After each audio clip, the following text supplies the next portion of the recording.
When the lights in the grand boardroom flickered, Amara froze for a heartbeat. The hushed murmurs around her sounded like distant thunder, but her ears clung to one phrase, spoken in a low, venomous voice. "Ant majarad khadima, laysa ladayka ay qima." You are just a maid. You have no value. The speaker was Omar al-Rashid, a towering figure in the room, clad in an impeccable suit, but his words struck like a blow. She stood by the doorway, clutching her mother's cleaning supplies, heart hammering. She had been silent until now, just an invisible child in the background. But those words, meant to humiliate quietly, were meant for her mother, Keisha. Omar didn't know she understood Arabic. He didn't realize she was listening. A bead of sweat slid down her temple. Her vision tunneled, and for a moment she tasted iron in her mouth, her throat tight. She swallowed hard. Around her, corporate elites in tailored suits shifted, glanced toward the doorway, whispered. Some looked amused. Some looked embarrassed for her. A few glanced away. Omar's gaze flicked toward the door, his brow quirking.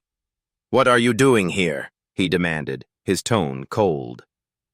The quiet in the room widened into a vacuum. Amara closed her eyes for a split. She could turn and escape, vanish into the maze of corridors she knew so well. Or she could remain. She steadied her breath, hissed silently to herself. "You are not invisible." She pushed the door open wider and stepped in, revealing her small figure. The conversation around the room froze. Mouths parted. Papers fell to the floor. She heard someone gasp. "Who is this?" snapped Omar, voice sharp as glass. Her voice came out in a whisper at first, then gained strength. "I'm Amara." That moment, the stifled shock in the room, the sudden shift in energy, became her launching pad into a world she had barely dared to glimpse. I was born in Beijing, but my roots stretch across oceans. My mother, Keisha, is from Nigeria, a soft-spoken but unbreakable woman, and she's worked as a cleaner for a multinational firm headquartered in the heart of Shanghai for more than a decade. From morning's first light to after midnight's toll, she cleans floors, scrubs surfaces, tends halls that glitter under neon. I have wandered those silent corridors behind her, trailing the scent of disinfectant and the distant hum of air conditioners. People mostly ignored me, until I wasn't invisible anymore. I am 12, small but sharp. I'm wearing my school uniform, white blouse, navy skirt, black shoes slightly scuffed. My hands carry a small mop and bucket, but inside I carry words, codes, languages learned in hidden corners of the internet. At school in the suburbs of Shanghai, I'm often the only black student in my class. I walk the halls with your typical teenager's awkwardness, always aware of being different. I have learned to bend my head low when someone stares too long, to keep my voice soft in public, to shrink when attention presses in. On that day in the boardroom, I was there by chance. My mother was late finishing her shift, and I followed her to retrieve a lost earring that she left in an office hallway. I slipped through the door unlocked just enough by a janitor, thinking, I'll just grab and go. But then I heard Omar's voice. That voice. He was muttering to Mr. Harrison, head of operations and a Chinese national who holds significant influence in the firm. Omar's words were cruel, demeaning. He called Keisha a service animal, said she doesn't deserve dignity. His final phrase, not worth anything, was delivered in Arabic so quietly that he assumed no one outside the circle would catch it. But I did. My pulse picked up speed, my legs felt frozen, but I understood everything. A surge of anger, powerless and fierce, risen from childhood memories, schoolmates' taunts, whispering behind my back, slurs in broken English. I felt them leak into that moment and demand recognition. I forced my steps forward. When I spoke, the room jolted. You said she has no value, I said, tone even but cold. You spoke in Arabic, thinking none would catch. but I did. Silence reigned. Omar's face drained of color. The executives around him shifted in seats, bewildered. Mr. Harrison's eyes widened. Omar's smugness cracked. He stammered, "This child. What are you doing? Get out." I hesitated, the weight of all eyes on me, and then I said quietly but clearly, "I don't leave until you answer." Inside me there raged fear and defiance at once. I felt like a small boat in a storm, battered by prejudice, illuminated by a spark of resolve. I had no armor but silence until now.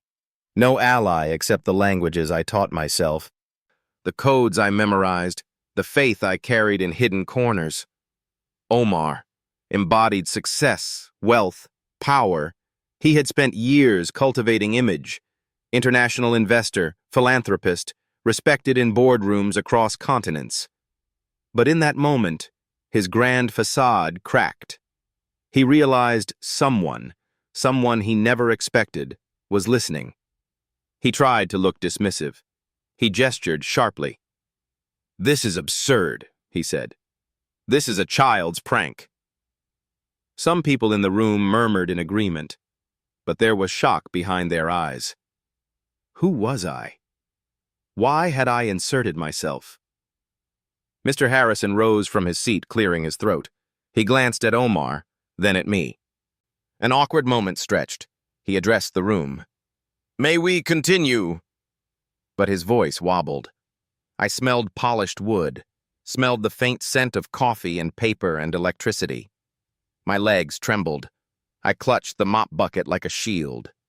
And I thought, this is just the beginning. I go home at night to a small apartment in a dense maze of Shanghai lanes.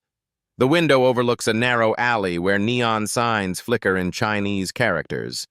The residents shout and haggle at street food stalls. I pass the scent of grilled skewers and roasted chestnuts, the hiss of a taxi braking, the drip of late-night rain off tarps overhead. It is a city of constant sound, and I wonder, in that noise, whether any voice like mine can break through. My mother greets me with cautious relief. Her eyes carry the weight of years polishing floors, wiping grime, enduring indifference. She sees me and smiles half-heartedly. She has sensed something is brewing. Over dinner, noodles and steamed greens, we speak softly. I tell her I heard things. She listens, pride and fear mixing. She warns me, "Be careful. They have power." But she also says, "You're strong." I lie awake that night, sleep drifting in fits and starts.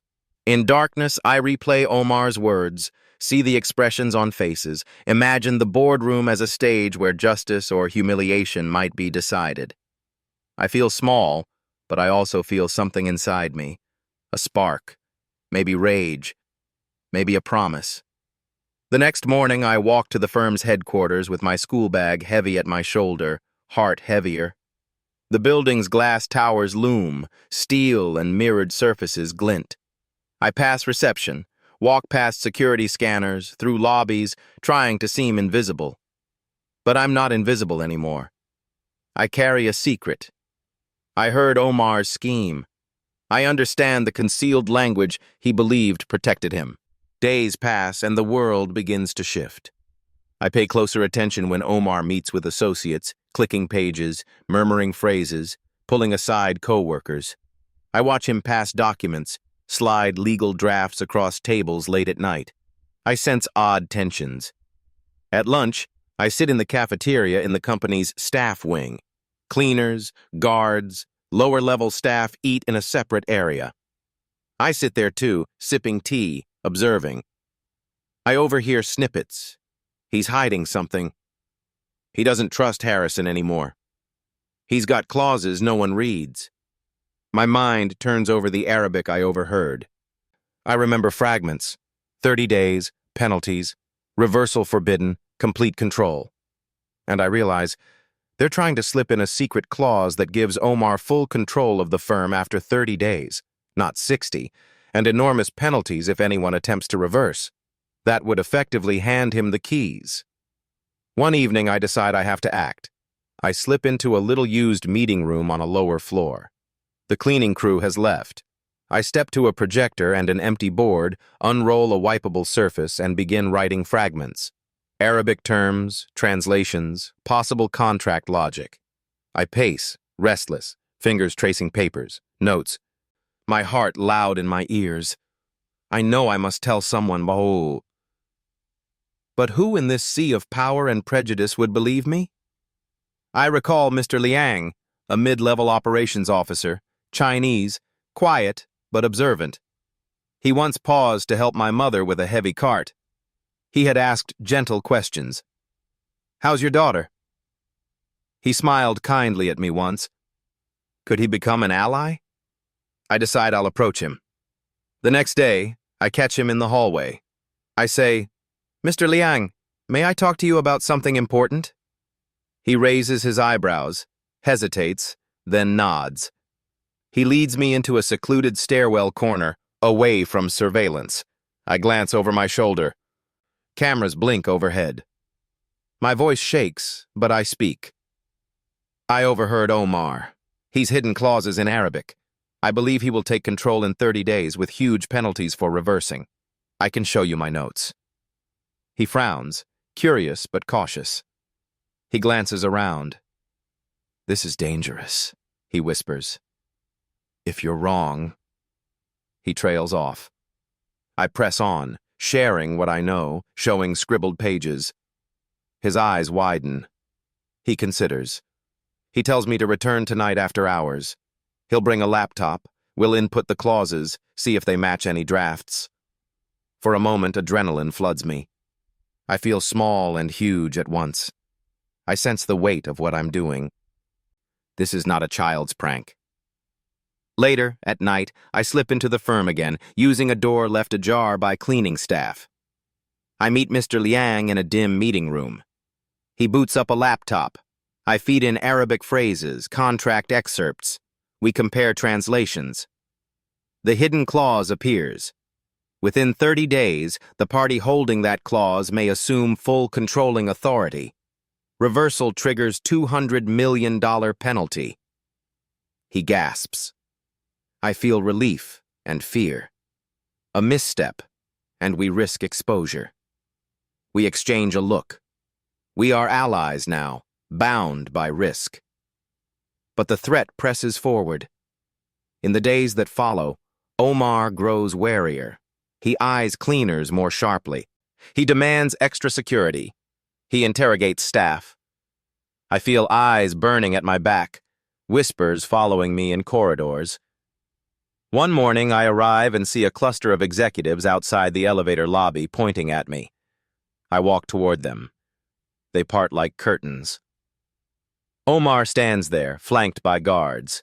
He sneers. "You again." He says loud enough for others to hear. "Do you belong here, child, or should you return to sweeping floors?" A ripple of laughter trails him. My face flushes, my hands tremble.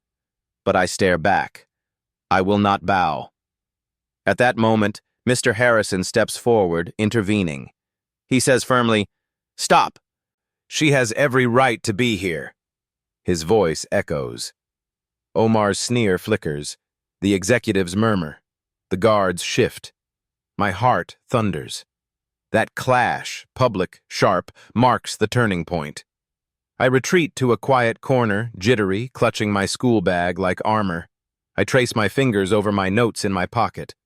I'm frightened, but I am no longer silent. As evening falls, I lie awake again, counting the hours, tracing translations in my mind, planning steps. The journey ahead stretches dark, but I can see a faint horizon. I close my eyes, breath shallow. In that darkness, I hear a whisper within. "You will not be broken."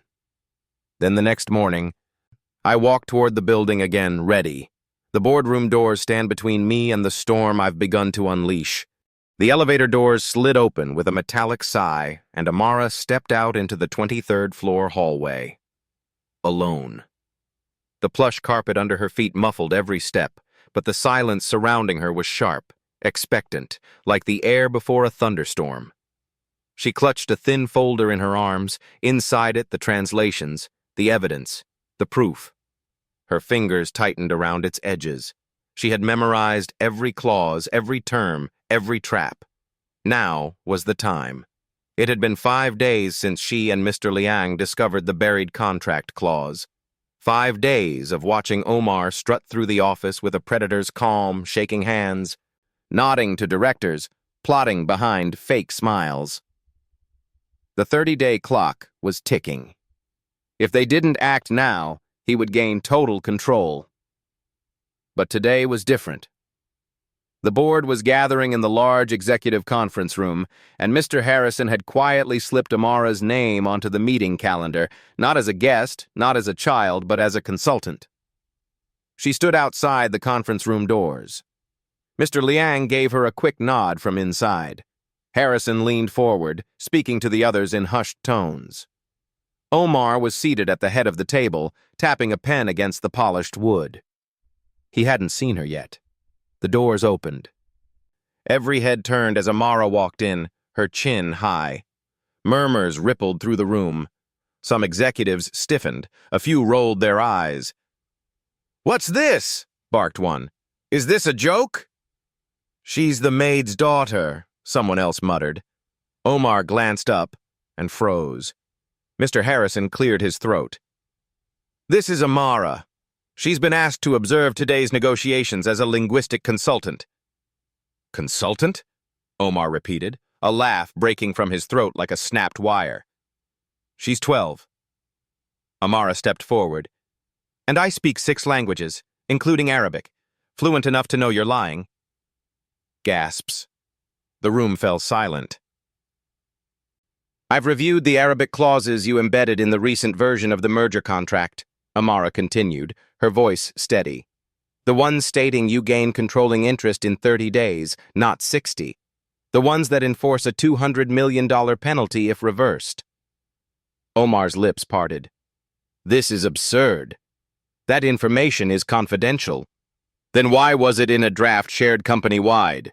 Mr. Harrison interrupted, lifting a printed copy of the contract. "You didn't hide it well enough. You assumed no one would read the Arabic sections, but someone did." Omar stood abruptly, the chair scraping against the floor. "This child is manipulating you. This is some elaborate stunt." "Then explain these," Mr. Liang said, placing a set of color-coded translations on the table. Red dots marked the penalty clauses. Blue for the takeover trigger. Green for the rollback conditions. Amara's hands trembled slightly as she placed her own folder next to it. Her version matched perfectly. For a moment, no one moved. The weight of the documents, the color coding, the clarity, it shattered the illusion. "I've been watching your meetings," Amara added, her voice quieter but piercing. "You spoke openly in Arabic with your associates. You assumed no one understood. But I listened. Every word." Omar's mask cracked. "You're lying," he shouted suddenly, pointing a finger at her. "This is a fabrication! She doesn't know anything. She's a janitor's brat!" That word, brat, hung in the air like poison. A sharp intake of breath came from the far side of the table. One woman covered her mouth. Another executive looked away in disgust. "I know enough," Amara said softly. "Enough to save this company from being stolen." Omar's face contorted. He lunged toward the table and snatched the documents. "These are nothing. This means nothing without a verified translator. You think this little girl gets to ruin everything? I've invested years." "And yet you threw it all away with one insult," Mr. Harrison cut in. "You humiliated her mother. You mocked a child, and now you're exposed." Omar's eyes darted to the room. "You're all going to believe a child over me?" Nobody answered. He turned to Amara, his voice shaking now. "You think this makes you special? You think your black skin and your tears will win you respect?" That final line sent a jolt through the room. Amara's breath caught. She stepped closer, calm. Say it again. Say what you said in Arabic. To my mother. To me. Omar blinked. What are you talking about? Repeat it, she demanded, louder. Repeat the words you said about her. You are just a maid. You are not worth anything. Service animal. Repeat them. In Arabic. Here. Now. His mouth opened, but no words came. I'll help you, Amara said, and in flawless Arabic, she recited every insult he had uttered in the hallway. Her accent was perfect, her tone unshaking. Silence fell like a curtain. Omar's face turned pale. Someone whispered, God. Mr. Liang stood. I think that's enough. But Amara wasn't done. You thought I didn't belong, she said, voice rising. You thought my mother was invisible. You thought we would never matter. She took a deep breath. But I understand your contracts. I understand your language. And I understand something you never will. Dignity. At that moment, one of the senior partners stood up and walked toward her. He bent down, picked up the papers Omar had thrown to the ground, and handed them back to her with both hands. Then he turned to the rest of the room. I propose we vote on the immediate removal of Omar al-Rashid from any controlling role, pending legal investigation. The room didn't hesitate. Hands raised, one by one. All except Omar's. He stared at them, slack-jawed, sweat gleaming on his temple. Then the security team entered. Mr. al-Rashid, one said, you've been asked to leave. Omar turned to Amara, eyes wild. You did this. Amara nodded. Yes, I did. He stormed past her, nearly shoulder-checking her on the way out. But she didn't move. When the doors closed behind him, the room exhaled. A slow clap echoed. It was Mr. Harrison. Ladies and gentlemen, he said, allow me to introduce Amara Johnson, our new Chief Youth Linguistic Consultant. The room applauded, and for the first time Amara smiled, not because she had won, but because she had been seen. She glanced toward the hallway, where her mother stood silently at the door, tears in her eyes. In the days that followed, media picked up whispers of what had happened. The company kept things quiet, but word spread internally. The maid's daughter had saved them from a hostile takeover. Some scoffed, some celebrated, but no one ignored her again. Amara was given a desk, a badge, a title. But more than that, she was given a voice. She spent her weekends hosting workshops for other kids, teaching how she learned languages using free apps, games, online videos. She told her story not to boast, but to remind others, brilliance has no age, and dignity is not earned by title or suit, but by courage. One afternoon, while waiting for a subway, a man in a suit approached her and asked skeptically, Are you really that girl? She nodded. He stared at her for a long second, then said, I didn't believe the story, but now I do. He walked away without another word, and Amara turned back to the train tracks, shoulders a little taller. She knew there was more to come, but for the first time in her life, she was no longer waiting to be chosen. She had chosen herself. The next morning, the tension hadn't left Amara's chest. It clung like static. Even as she sat quietly in the back of the office cafeteria, the place where low-ranking staff and janitors ate separately from executives. Even now, whispers followed her. But not the same ones. Not anymore. She really exposed him. That girl knew Arabic? Omar's empire. Gone. Just like that. Amara didn't react. She sipped warm soy milk, eyes focused on her notepad, filled with new contract drafts Mr. Harrison had sent for her to review. But inside, her thoughts boiled. She wasn't done. Not yet. When Mr. Liang sat across from her without a word, she looked up. "There's something else," he said quietly. Amara leaned in. "Omar had a backup plan. We found traces of another shell company, a secondary acquisition path, one we missed. He was betting we'd focus on the contract's primary takeover clause." Her stomach dropped. "How soon?" 10 days.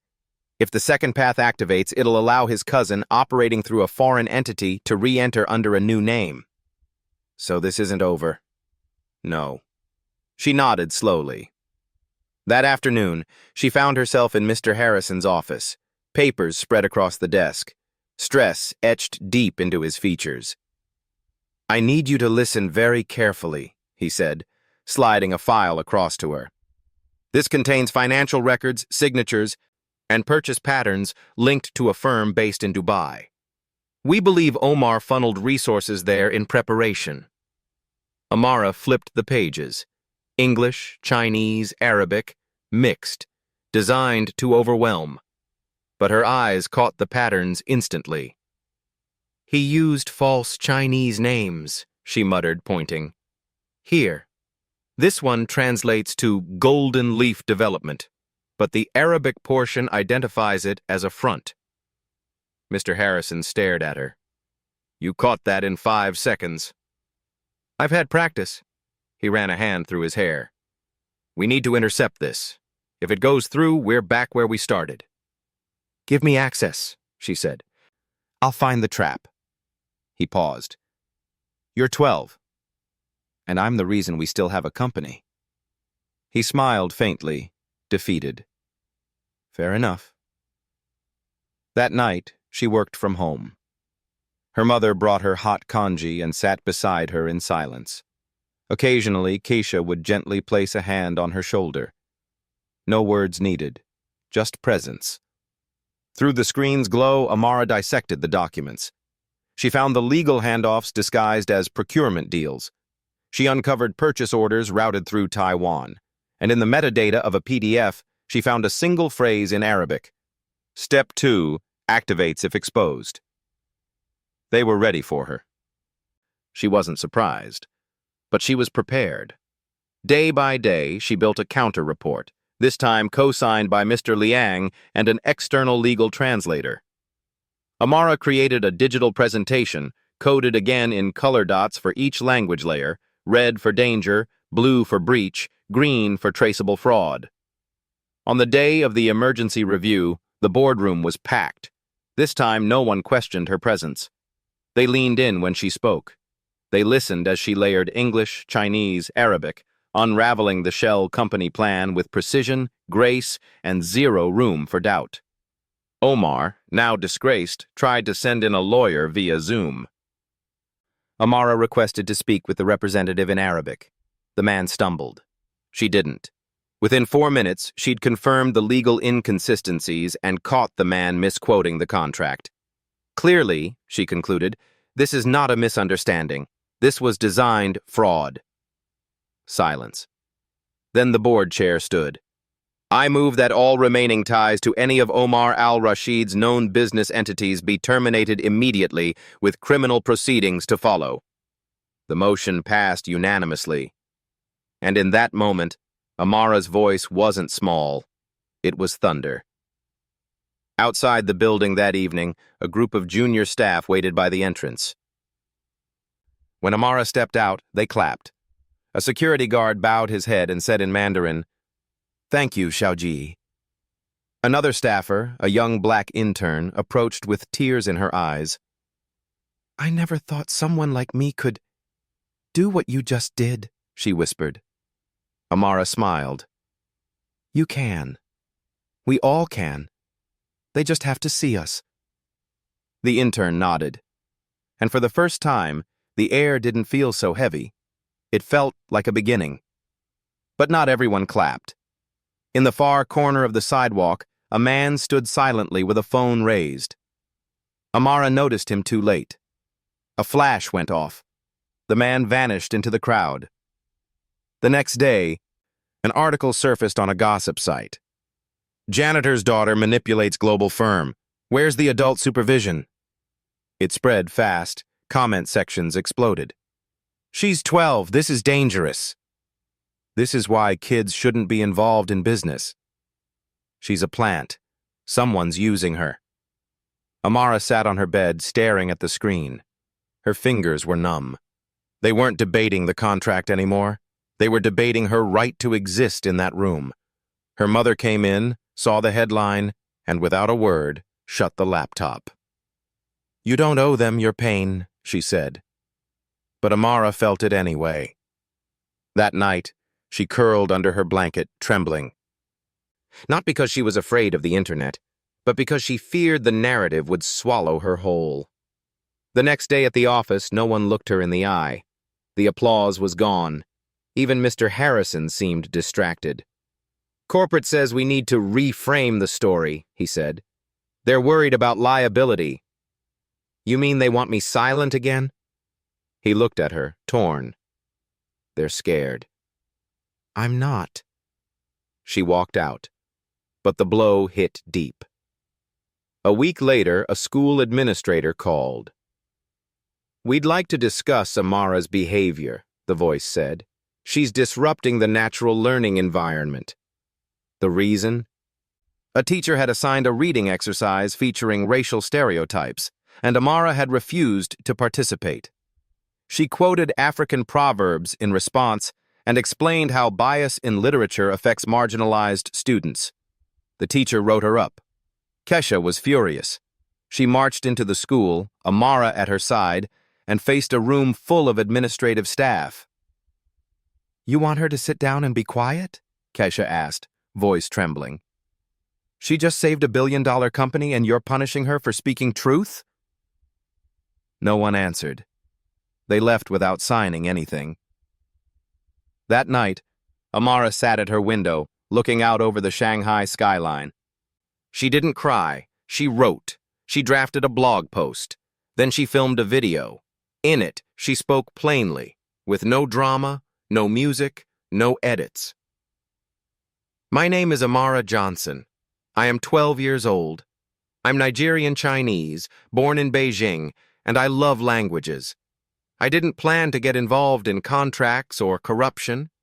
I just wanted to help my mom." She shared what she saw, what she heard, how she acted. "I didn't do it to be a hero. I did it because it was right. And if people don't like that, maybe they're afraid of what a kid can really do." She uploaded it.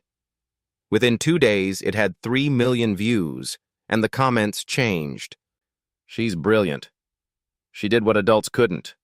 She reminds me of Malala." Offers flooded in. Interviews, podcasts, speaking engagements, educational orgs offered scholarships. Tech companies asked for consultations. But Amara said no to almost all. She wasn't here for fame.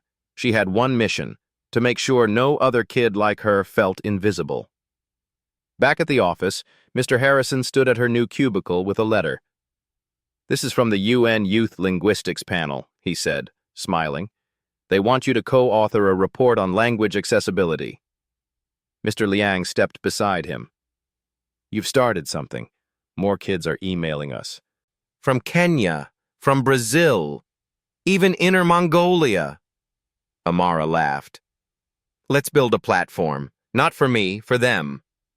Her mother walked in then, holding 2 bubble teas. "To celebrate," Keisha said. "For what's next?" Amara took hers and looked out the window. Omar was gone. The company was safe. And the future? Hers to shape. 3 months had passed. The Shanghai skyline still blazed at night, the same sea of neon lights flickering across mirrored buildings. But inside Amara, everything had changed. She wasn't a shadow anymore. She wasn't the kid who followed her mom into corporate towers with a mop and bucket. She wasn't just the cleaner's daughter. She was Amara Johnson, Chief Youth Linguistic Consultant. She was the girl who had brought down Omar al-Rashid with nothing but knowledge, courage, and a voice the world hadn't seen coming. But with recognition came pressure. With spotlight came weight. The interviews hadn't stopped. Journalists swarmed outside her school gates. Paparazzi stalked the apartment complex where she lived. Brands sent gifts, hoping to get a quote, a post, a smile. Strangers emailed praise.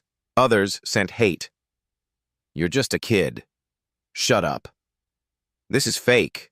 A PR stunt. She'll burn out. You'll see." Some days, she believed them. She was still only 12, still figuring out fractions in math class, still getting shy around public speaking, still afraid of thunder. But she'd seen too much to go back. At the office, her desk had moved. No longer tucked in a corner or borrowed from a janitor closet, Amara now shared space on the 17th floor between legal, finance, and executive strategy. Her nameplate sat beside that of Mr. Liang, who had since been promoted. Every morning she passed by adults who once ignored her. Now they stood, nodded, greeted. "Good morning, Consultant Amara." "Hey, any chance you can look at this Mandarin clause for us?" She became the unofficial bridge between worlds. Executives came to her to decode foreign terms. The legal team relied on her to catch tone, nuance, and mistranslation that could cost millions. One translator said softly, "I've been doing this for 20 years. You see things I still miss." But behind the praise, tensions brewed. A few board members questioned why a child had such power. "Shouldn't she be in school?"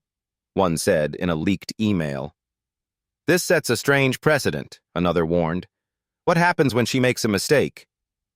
Amara read every word, and it hurt. At home, her mother remained her anchor.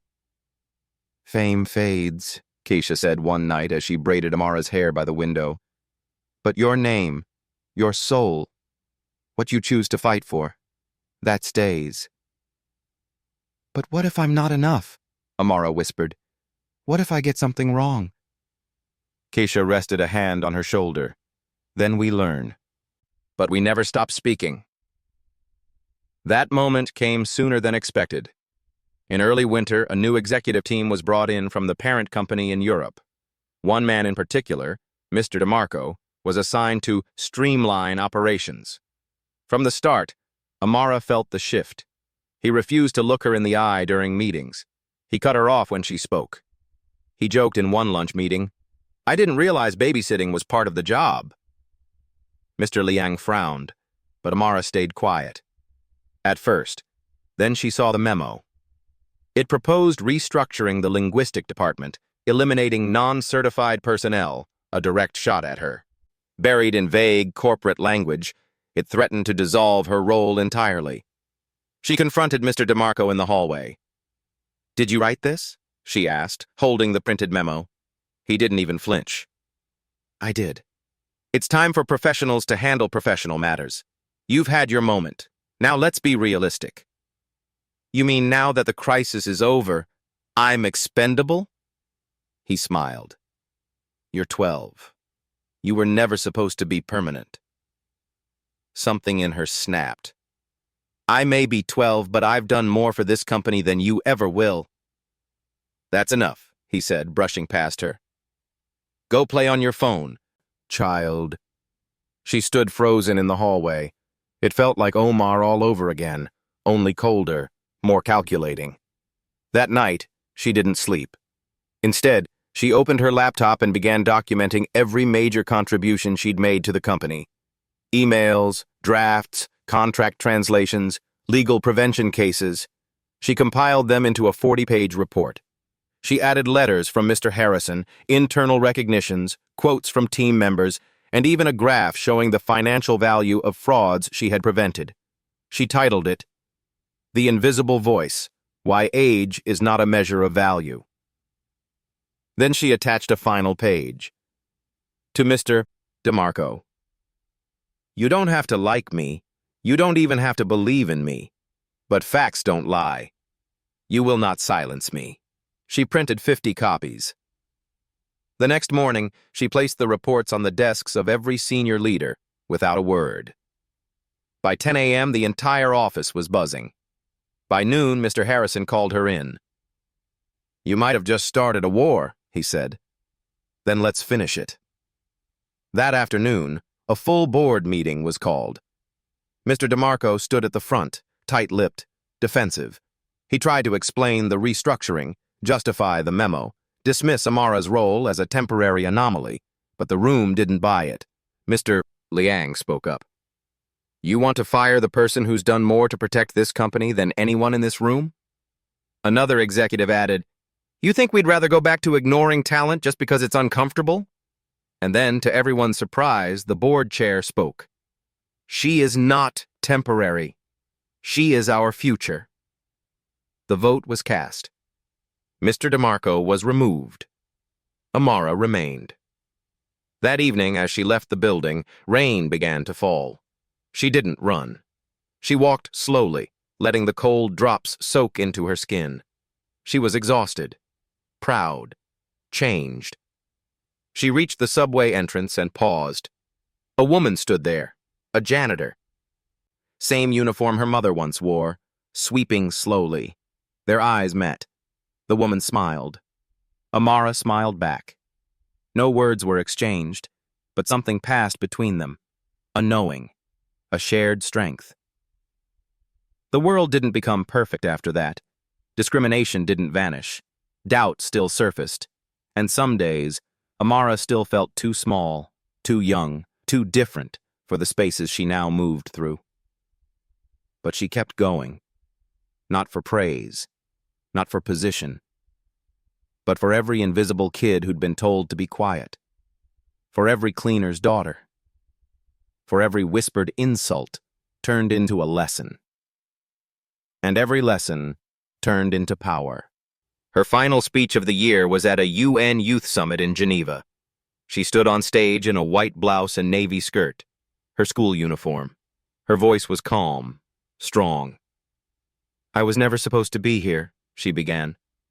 "I was supposed to stay silent, stay small, but silence never saved anyone." She looked out at the crowd, students, diplomats, CEOs. "My mother cleaned the floors of power. I listened to its language, and I used it not to destroy but to reveal." She paused. "The world is full of talent buried under labels, poor, young, foreign, black, female. But talent doesn't care about your label, and neither should justice." The room rose in applause, and somewhere in the back, her mother stood with tears streaming down her face. That night, Amara sat by a hotel window overlooking the Swiss Alps. Lights sparkled below. Her future stretched wide ahead.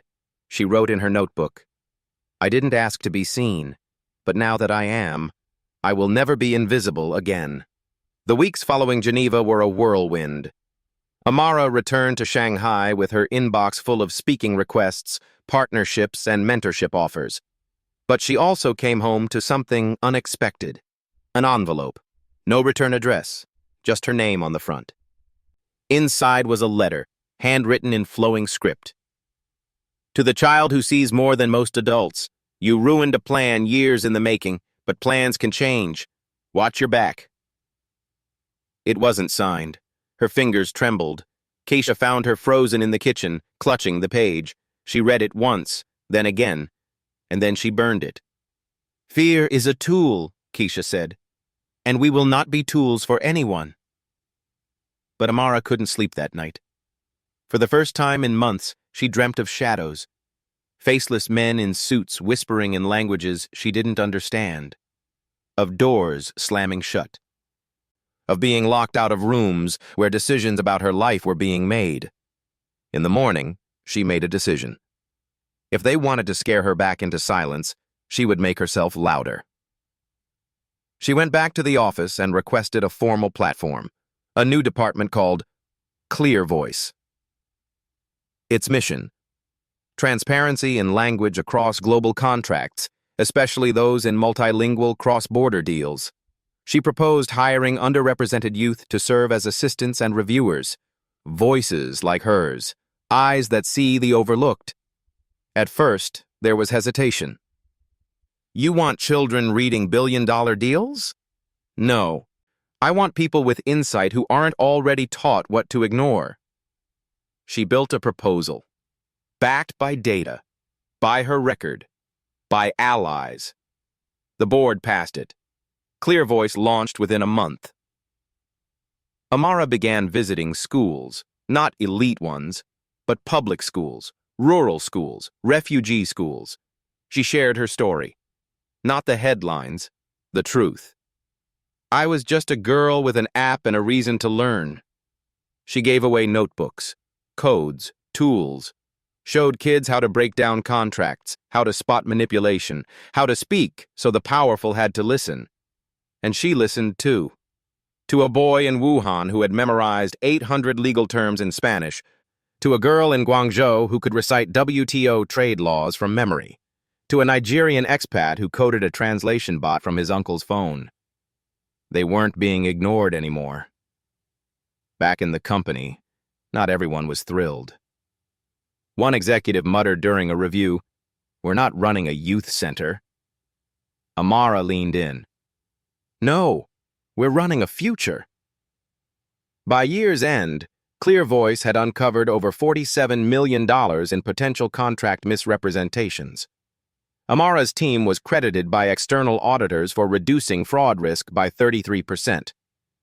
One skeptical board member finally said during a quarterly review, "I was wrong about you." She smiled. "Thanks." "You'll be wrong again too." Her final challenge came quietly. A visiting Saudi delegation arrived to negotiate a major joint venture. Their contracts were airtight, written in complex Arabic legalese, designed to slide under the radar. Amara noticed something in the phrasing, a term that translated differently under different dialects. In one context, it meant cooperation. In another, transfer of ownership. She flagged it. The delegation insisted she was mistaken. She requested a break. Then brought in a regional dialect expert she'd met through Clear Voice, a shy 17-year-old girl from Jordan who had once been denied a scholarship for being too rural. The girl confirmed Amara's finding. The clause was a hidden handoff. Millions, maybe billions, would have changed hands with no oversight. The board halted the deal. And once again, a room full of powerful men had to thank a girl they once overlooked. That night, Amara and the Jordanian girl sat in a cafe near the Bund, watching boats pass on the river. "You really live like this every day?" the girl asked. Amara laughed. "No. Some days I just binge-watch old cartoons." They clinked bubble teacups and promised to build something even bigger. A year after it all began, Amara stood once again on a stage. This time not in Geneva, not in a boardroom, but in her old school auditorium, the same one where a teacher once punished her for speaking up. She had been invited to give the graduation speech. She stood tall, calm, and full of fire. "When they tell you to be quiet," she said, "ask why they're so afraid of your voice." The room roared. Outside, her mother waited with open arms, and the world kept turning, but now it was listening. Because Amara had made herself heard and would never, ever be silent again. Just when she thought the year had reached its crescendo, something else arrived. An invitation. World Economic Forum. Youth Ethics Panel. Davos, Switzerland. Topic: the responsibility of young voices in global power structures. She almost said no. It wasn't exhaustion. It wasn't stage fright. It was something else. Doubt. That creeping feeling in the quietest hours, when the applause fades and the inbox is empty and the world feels too big again. The feeling that maybe she didn't belong here, that she was only a temporary anomaly, still riding the aftershock of one heroic moment. Kesha found her curled up at the kitchen table, staring at the envelope. "Even the brightest stars flicker," she said gently.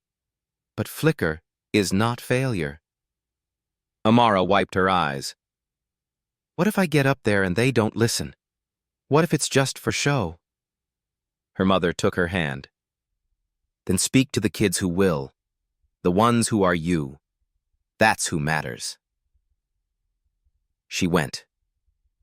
In Davos, she walked snow-lined streets beside diplomats in $1,000 coats. She wore her school shoes, polished, and a jacket borrowed from a friend. She kept her notes in a pencil case. The panel was live-streamed. 6 speakers. She was the youngest. One delegate, a Harvard-educated consultant from Germany, referred to her as the inspirational mascot. Amara waited, smiled. Then she spoke. Not with fury, but with focus. She told the story of the janitor's daughter, of how power doesn't recognize wisdom unless it fits a certain mold, how talent is silenced not by force, but by neglect. She called out the systems, gently but clearly. No voice is small unless you choose to ignore it. When she finished, there was a long pause, and then a standing ovation, including from the German consultant. Back home, the momentum became a movement. Clear Voice expanded to 6 countries. Amara helped build a youth-led auditing platform that reviewed international development contracts for fairness. By 13, she'd spoken to the African Union, the ASEAN Youth Congress, and testified, virtually, before the EU's Language Equity Board. But she still went to school, still helped her mother cook jollof rice on Sundays, still rode Line 2 on the Shanghai Metro, and gave up her seat for elders. Fame had not erased her, it had refined her. One evening, she received a package. Inside, an old, frayed language textbook. No note, just a folded page with a line underlined in blue ink. Language, when used with purpose, is not only a bridge, it is a weapon, a shelter, and a seed. She smiled. She would remember that line forever. Years later, when people told the story, they often began at the boardroom, or the viral video, or Geneva, or Davos. But Amara always told it differently. I was 12, she would say, and someone insulted my mother. That was the moment. That was the flame. Not fame, not power, just dignity, demanded and delivered. The world didn't stop needing her. But Amara learned to say no. She chose her battles. She declined a documentary deal that wanted to dramatize her life. She turned down product endorsements that had nothing to do with her mission. She even refused a scholarship offer from a Western prep school that promised to polish her for Ivy League readiness. She didn't need polishing. She needed freedom. Instead, she launched the She Language for Liberation project, funding mobile literacy centers in African and Asian urban communities, teaching youth how to translate not just words, but power. She trained teachers on bias in textbooks. She lobbied ministries to require plain language versions of legal contracts. And through it all, she kept writing in her notebook, ideas, frustrations, metaphors, quotes from her mother. One page read, "If they won't open the door, build the vocabulary to name the wall." Another simply said, "I am not your exception. I am your reminder." On her 15th birthday, she visited a school in Lagos. One little girl there had braided hair and wide eyes and clutched a tattered English-Arabic phrase book. She ran up to Amara and said, "I saw you on YouTube. They called you dangerous. I want to be dangerous too." Amara bent down and whispered, "Then learn every word they think you shouldn't know, and use them." The girl grinned. Amara stood, heart full. That night, under a Lagos sky dotted with stars and distant traffic, Amara stood alone on the rooftop of a guest house. She looked up, then down at the city lights. So much noise, so much life, so many voices waiting to be heard. She pulled out her phone, opened her notes app, and began typing. "You tried to bury us in paperwork, in footnotes, in accents, in policies written to exclude. But we learned your words. And now, your silence is broken." She hit save. Then, for once, she closed the screen, leaned on the rail, and simply breathed. There was no crowd, no stage, no camera, just her. And that was enough. For now. 2 weeks later, an email arrived from a university in South Africa. They were building a center dedicated to multilingual justice and digital translation equity. They wanted to name it after her. She stared at the screen for minutes, blinking. Not because she wanted her name on a building, but because it meant something was shifting, tangibly, structurally. They were listening. She replied, "Only if it's run by students, and named by them. It's not about me, it's about the work." The reply came, "We understand. It will be called the People's Voice Institute. You'll still be our first speaker." Back in Shanghai, another school sent her an anonymous note. It read, "We put your quote on our hallway wall, the one about naming the wall. Now we're writing our own." Attached was a photo, a wall of hand-drawn posters, every one of them in different languages: Mandarin, Zulu, Urdu, Arabic, Creole, Yoruba, Hindi, Spanish. Each said in their own way, "I matter." Amara stood in front of a mirror one night, brushing her teeth. She looked at herself. Older, maybe. Stronger, definitely. But still her. Still the girl who once stood in a boardroom, voice trembling, holding a folder of hand-marked pages. She smiled, then laughed. Then whispered, "Let them come. I speak their language now." Months later, something unexpected happened. The boy from Wuhan, the one who had memorized 800 legal terms in Spanish, was flown to Shanghai for a youth recognition summit organized by the city. He didn't know Amara would be there. When they met, he froze. You remembered me?" "I never forgot," Amara said. "You reminded me why I started." He held out a worn dictionary. Its pages were torn, the cover taped at the spine. "This is what I used to study. It's yours now." Amara shook her head. "It already served its purpose." She gave him a gift in return, an internship offer at Clear Voice. He blinked.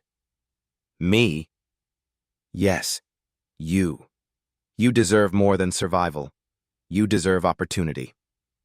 He nodded, eyes wide with disbelief. And just like that, another torch was passed. Later that night, she added a final line to her notebook. "We are not miracles. We are patterns. Watch us multiply." She closed the book. Tomorrow the work would continue, but tonight the stars above Shanghai felt just a little bit closer, and the voice that once trembled behind cleaning carts now carried across oceans, soft, clear, and unstoppable.